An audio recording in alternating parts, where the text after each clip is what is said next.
এই ছেলে তাহলে এখানে? ওর জামা কাপড়ের অবস্থা দেখো, কেমন মানুষ দেখ ভাই। এক তো ময়লা জামা কাপড়, তার মধ্যে আবার ছেঁড়া। কোথা থেকে আসে এরা বুঝি না। আবার দামি রেস্টুরেন্টে খাইতে আসছে। এত দামি খাবার যখন খাইতে আসবে, একটা জামা কি কিনতে পারে না? প্রিমিস যখন এই কথাগুলো শুনে পিছন দিকে তাকায়, তখন সে দেখতে পায় সেখানে তাদের কলেজের একটা বড়লোক মেয়ে আর তাদের সাথে আরো কিছু বড়লোক ছেলেরা মিলে প্রিমিসকে নিয়ে হাসাহাসি করছিল। আর ঠিক তখন সেখানে একটি মেয়ে আসে, আর তাকে দেখেও তারা খারাপ আচরণ শুরু করে। এই যে দেখো, এক গরিবের কথা বলতে না বলতে আরেক গরিব এখানে এসে হাজির হয়েছে। এদেরকে একটু লজ্জা নাই? এত দামি হোটেলে এসে খাবার খাইতে আসে, দেখো ড্রেসের কি অবস্থা। এটা দেখে প্রিমিস বুঝতেছিল না আসলে ওরা মানুষের সাথে এত খারাপ ব্যবহার করে কিভাবে। প্রিমিস বা সেই গরিব মেয়েটি তাদের সাথে কোনো কথাই বলেনি, তবুও কেন তারা এত খারাপ আচরণ করে। কি হবে এখন? প্রিমিস কি প্রতিবাদ করবে? সেটা দেখার আগে আমরা চলে যাব ভূমিকা আর ইয়াসমিনের কাছে। ভূমিকা হঠাৎ করে সেই ইয়াসমিনের কাছে সেই ব্যাংকের বড়লোক ছেলের কথা জানতে চায়। ইয়াসমিন, আমি একটা কথা বলতে ভুলে গেছি। কিছুদিন আগে তোমাদের ব্যাংকে একটা ছেলে আসছিল না, অনেক বড় লোক। ও কি আর ব্যাংকে আসছিল? আমি না তোমাকে বলছিলাম ওই ছেলে আসলে ওর নাম্বারটা আমাকে দিতে।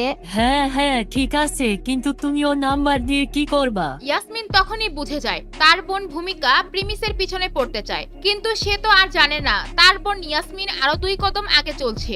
আরে নাম্বার পাইলেই তো কথা হবে, আর কথা বললেই তো সামনের দিকে আগাবে নাকি? প্লিজ ইয়াসমিন, আমি তোমার একটা কাজ করে দিলাম, এইবার তুমি আমাকে একটা কাজ করে দাও। ও আচ্ছা, কিন্তু এই ছেলেটির পর আর ব্যাংকের মধ্যে আসি নাই। যখন ও আসবে তখন ওর কাছ থেকে নাম্বার নিয়ে আমি দিব নে। আর এখন তো তুমি ওইখানে ম্যানেজার, তাই না? এখন তো তুমি চাইলেই ডকুমেন্ট থেকে নাম্বার কালেক্ট করে দিতে পারো। আরে না ভাই, আমাদের এইভাবে কাস্টমার নাম্বার লিক করে এলাও না। তুমি তো জানো সবার একটা প্রাইভেসির ব্যাপার আছে। আচ্ছা ঠিক আছে ভাই, কিন্তু আমি ওই ছেলের সাথে কথা বলার জন্য অনেক এক্সাইটেড। আমার মনে হয় ওই ছেলে অনেক হ্যান্ডসাম হইব। আর যদি তা না হয় তাহলে কি, টাকা তো আছে। আর ওই ছেলে যদি অভিজিতের মতো বড়লোক হয় তাহলে তো কোনো কথাই নাই, তোর আর আমার ভাগ্যই পাল্টে যাইব। এই কথা শুনে ইয়াসমিন উপরে উপরে হাসি দেখাচ্ছিল, কিন্তু মনে মনে সে ভূমিকার উপর রাগ হচ্ছিল। ভূমিকা না জেনে প্রিমিসের মতো একটা বড়লোক ছেলে তার বোনের জন্য ব্যবস্থা করে দিয়েছে, অথচ সে জানতো সে যেই ছেলের খোঁজ ইয়াসমিনের কাছ থেকে জানতে চাইছে সেই ছেলেটি প্রিমিস, বেচারা ভূমিকা। এইদিকে প্রিমিস যে রেস্টুরেন্টে খাবার খেতে গিয়েছিল, সেখানে যে মেয়েটিকে বখাটে স্টুডেন্টরা অপমান করছিল, সেই মেয়েটিকে দেখার চেষ্টা করছিল প্রিমিস। এই সবাই দেখো, এই যে মেয়েটাকে দেখতাছো, এই মেয়েটার নাম রাধিকা। আমাদের কলেজের সব থেকে বড় লোকের মেয়ে, নিচের দিক থেকে। এই মেয়ে এত বড় লোক যে প্রতি বছর তার পড়াশোনার জন্য স্কুল থেকে স্কলারশিপ দেয়। মজার ব্যাপার হলো, কলেজ থেকে ওকে পড়ালেখার জন্য যে টাকা দেয়, এই ম্যাডাম সেই টাকা খাওয়ার পিছনে উড়ায় দেয়। এত দামি রেস্টুরেন্টে খাবার খাওয়ার জন্য তোমার কি শরম করে না? আরে ভাই, এই মেয়ে তো সবাইকে দেখায় সে অনেক গরিব, কিন্তু এই রেস্টুরেন্টে খাবার খাওয়ার জন্য টাকা কই পায়? This is too much. গরিব হওয়ার নাটক করে তুমি এইভাবে টাকা উড়াইতেছো। আর সেখানে থাকা মেয়েটা রাধিকার সাথে খারাপ ব্যবহার করতে থাকে, আর তার জামা কাপড় আর ব্যাগ ধরে টানাটানি শুরু করে দেয়। এইভাবে কিছুক্ষণ ধস্তাধস্তি করতে করতে রাধিকাকে মাটিতে ফেলে দেয়।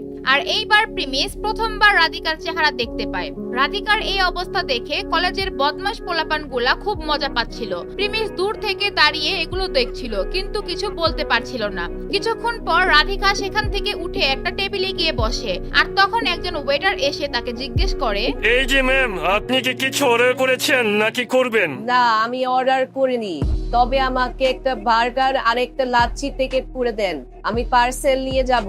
একটা বার্গারের দাম ছিল 250 টাকা আর লাচ্ছির দাম ছিল 100 টাকা। রাধিকার মতো একটা মেয়ে 350 টাকা খরচ করছিল। 350 টাকা খরচ করা রাধিকার মতো মেয়ের জন্য অনেক বড় ব্যাপার ছিল।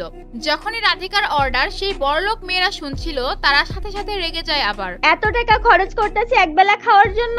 ওর নামে তো কলেজে কমপ্লেন করা উচিত। ওই স্কলারের টাকা দিয়ে এইভাবে খাবারের পিছনে ভাঙতাছে। আমরা এত টাকার জিনিস খাই না, আর এই মেয়ে দেখো কত টাকা নষ্ট করতেছে। আর এই কাহিনী তো ভিডিও করে ভাইরাল করে দেওয়া উচিত। ওইখানে থাকা বদমাশ পোলাপানগুলো রাধিকাকে আবারও অনেক অপমান করার চেষ্টা করছিল। তাকে এই অপমান থেকে বাঁচানোর মতো কেউ ছিল না, কিন্তু রাধিকা তাদের অপমান করা দেখেও তার মন খারাপ হচ্ছিল না। যখনই ওয়েটার তার পার্সেল নিয়ে তার সামনে নিয়ে আসে, সে অন্য কোনো দিকে না তাকিয়ে ওই পার্সেল নিয়ে সোজা ওখান থেকে বের হয়ে যায়। যখনই প্রিমিস ওকে ওখান থেকে বের হয়ে যেতে দেখে, সে অনেকটা স্বস্তি পায়। প্রিমিস দেখছিল রাধিকার অবস্থা তেমন ভালো না, এরপরও রাধিকা এত দামি খাবার সাহস করে অর্ডার করেছিল। আরে দেখো দেখো সবাই, এখানে আরেকটা ভিখারি আসছে। ওই মেয়ের মতনই অবস্থা। আমার মনে হয় এই ছেলেও ওই মেয়ের মতো কলেজের স্কলারশিপের টাকা উড়াইতে আসছে।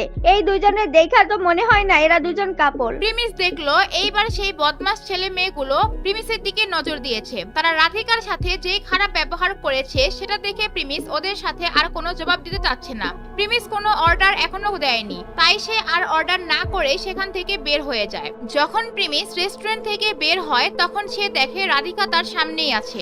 প্রিমিস বুঝতেই পারছিল না আসলে রাধিকা কেন এই বার্গার আর লাচ্ছি কিনলো। রাধিকা সামনে হাঁটছিল আর প্রিমিস তার সন্দেহ দূর করার জন্য তার পিছে পিছে যাচ্ছিল। রাধিকা হাঁটতে হাঁটতে একটা জায়গায় গিয়ে বসে। সেখানে তেমন কোনো লোক ছিল না। প্রিমিস এটা দেখে সে একটা গাছের পিছনে গিয়ে লুকায় আর সে রাধিকাকে দেখতে থাকে। এরপর রাধিকা তার বার্গার আর লাচ্ছি খেতে থাকে আর সে খেতে খেতে কান্না করে দেয়। এমন না তো রাধিকা কি এই প্রথমবারের মতো বার্গার আর লাচ্ছি খাচ্ছে আর এর জন্য সে অনেক কান্না করতেছে? প্রিমিস তার এইরকম কাহিনী দেখে একটু অবাক হয়ে যায়। প্রিমিস তার একটুখানি খাবার খাওয়া দেখে সে ওইখান থেকে চলে যাওয়ার জন্য চিন্তা করে। যখনই সে চলে যেতে নিবে তখন সে দেখে রাধিকা তার খাবার নিচে রেখে দেয় আর সে দাঁড়িয়ে যায়। আরে এমনি কিভাবে কি? খাবার খাওয়া শেষ হইলে তো এই খাবার ফালাইয়া দেওয়ার কথা। ও এখানে রাইকা চলে যাইবো নাকি? এরপর প্রিমিস দেখতে পায় সেই মেয়ে সোজা হাঁটতে থাকে ব্রিজের দিকে। প্রিমিস বুঝতে পারছিল না আসলে মেয়েটি কি করতে যাচ্ছে এখন।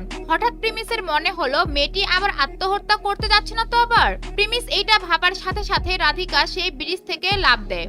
প্রিমিস যখন দেখে রাধিকা ওইখান থেকে লাফ দিচ্ছে, প্রিমিসও একটা দৌড় দিয়ে সেও ওই ব্রিজ থেকে লাফ দেয়। প্রিমিস ভালো করে সাঁতার পারে তাই সে রাধিকাকে বাঁচানোর জন্য লাফ দেয় আর ঠিক সে রাধিকাকে পানি থেকে তুলে নদীর কিনারে নিয়ে আসে। আরে তুমি এটা কি করলা? ছাড়ো আমাকে, আমাকে যাইতে দাও। তুমি আমাকে কেন বাঁচাইলা? রাধিকা প্রিমিসের থেকে ছুটে নদীতে যাওয়ার জন্য বারবার চেষ্টা করছিল, কিন্তু প্রিমিস তার হাত শক্ত করে ধরে রাখে। তুমি আমাকে কেন বাঁচাইলা? তোমারে কে বলছে আমারে বাঁচাইতে? তুমি কেন আমার পার্সোনাল ম্যাটারের মাঝখানে আসলা? রাধিকা কান্না করতে করতে প্রিমিসকে এগুলো বলছিল।